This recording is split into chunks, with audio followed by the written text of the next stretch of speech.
Bonjour à tous, aujourd'hui on s'attaque à un monument de la littérature française, une œuvre qui a fait l'effet d'une bombe à sa sortie et qui, croyez-moi, n'a pas pris une ride. Les liaisons dangereuses de Choderlos de Laclos. Alors, attachez vos ceintures, on plonge dans un univers où les mots sont de véritables armes. On commence par une question qui est au cœur de tout le roman. Est-ce qu'une simple lettre, quelques mots couchés sur le papier, peut vraiment anéantir une réputation, briser un cœur et même détruire une vie ? Eh bien, en 1782, un roman va répondre un grand oui à cette question, et ça va provoquer un scandale immense. Alors, entrons tout de suite dans notre première partie, un jeu dangereux. Pour bien comprendre, il faut s'imaginer l'ambiance. On est dans les salons de l'aristocratie française, juste avant la Révolution. Tout n'est qu'apparence, politesse et belles manières. Mais en coulisses, une guerre se joue. Une guerre silencieuse, impitoyable, où l'enjeu, c'est la réputation. La première chose essentielle à comprendre, c'est la forme du livre. C'est un roman épistolaire. Ça veut dire qu'il est entièrement composé de lettres. C'est une technique absolument géniale, parce qu'elle crée ce qu'on appelle une polyphonie. On entend plusieurs voix, plusieurs points de vue. Et ça nous place, nous, lecteurs, dans une position unique. On est les seuls à tout savoir, les seuls à lire toutes les lettres. On voit derrière les masques, on comprend les complots bien avant les personnages eux-mêmes. Et au centre de cette toile d'araignée, il y a deux personnages d'une intelligence diabolique. D'un côté, le vicomte de Valmont, un libertin, un séducteur dont tout le monde connaît les exploits.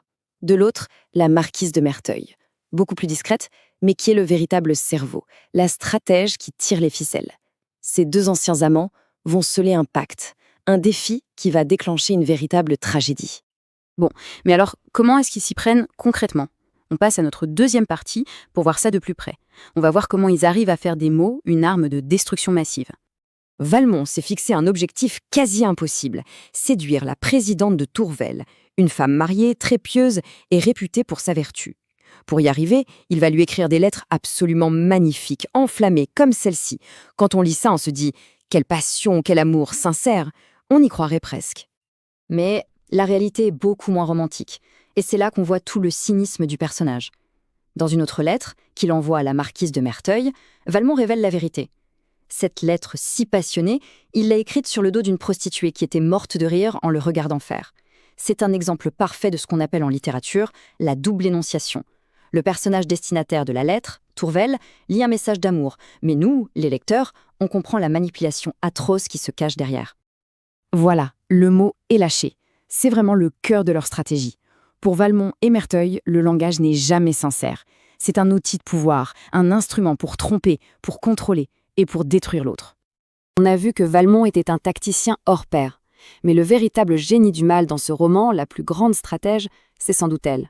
Découvrons maintenant la personnalité fascinante et terrifiante de la marquise de Merteuil. Dans une lettre célèbre, la lettre 81, Merteuil nous explique comment elle est devenue ce qu'elle est. Elle dit qu'en tant que femme, la société la condamnait au silence et à l'inaction. Mais au lieu de subir, elle a transformé cette contrainte en une force. Pendant que les autres s'amusaient, elle observait, elle étudiait les gens pour comprendre leurs faiblesses. Et elle s'est entraînée, elle s'est imposée une discipline de fer pour apprendre à contrôler parfaitement son visage, ses émotions, pour ne jamais rien laisser paraître. Elle dit qu'elle s'est créée elle-même. Elle a fait de son corps et de son visage un masque parfait pour dissimuler ses véritables intentions. C'est son arme absolue.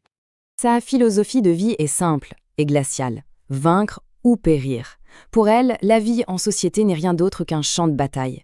Il n'y a pas de place pour les sentiments, seulement pour la stratégie, la victoire ou la défaite.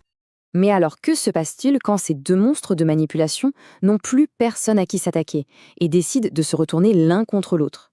C'est le début de la fin. Le jeu va complètement leur échapper. La guerre éclate entre eux. Et pour se détruire, ils utilisent leur meilleure arme. Ils rendent publiques les lettres qu'ils s'échangeaient. Les conséquences sont dévastatrices. Pour leurs victimes, bien sûr, mais aussi pour eux-mêmes. Le bilan est terrible. La leçon est claire. À ce jeu-là, à la fin, tout le monde perd.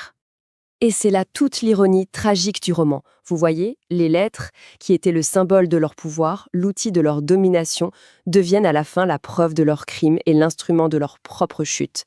L'arme s'est retournée contre le tireur. Alors, au final, qu'est-ce qu'on doit retenir de toute cette histoire ? Quel message Laclos a-t-il voulu nous faire passer ? C'est ce qu'on va voir dans cette dernière partie, les leçons d'un scandale. C'est la grande question que ce livre a soulevée. Quand il est sorti, beaucoup de gens ont dit que c'était un livre immoral, dangereux, qu'il fallait l'interdire. Alors, est-ce que Laclos fait l'apologie de ces monstres ou est-ce qu'au contraire, il cherche à nous donner une grande leçon de morale? Eh bien, l'auteur lui-même nous donne la réponse dans sa préface. Il dit qu'en nous montrant les techniques des manipulateurs, il nous rend service. En gros, il nous dit « Je vous montre comment les méchants s'y prennent pour que vous puissiez vous en protéger ». Le livre serait donc une sorte de manuel d'autodéfense intellectuelle. Finalement, le message principal est bien un avertissement. C'est une mise en garde terrible contre les dangers d'une intelligence qui serait coupée de toute empathie, de toute humanité. C'est une dénonciation de ceux qui voient les autres comme de simples objets, des pions à manipuler dans leur jeu personnel. Et je vous laisse avec cette dernière question pour réfléchir.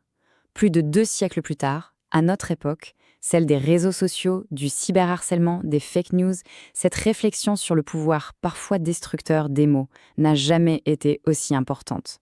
Alors que faisons-nous, nous, aujourd'hui, de nos mots? C'est une question qui reste ouverte.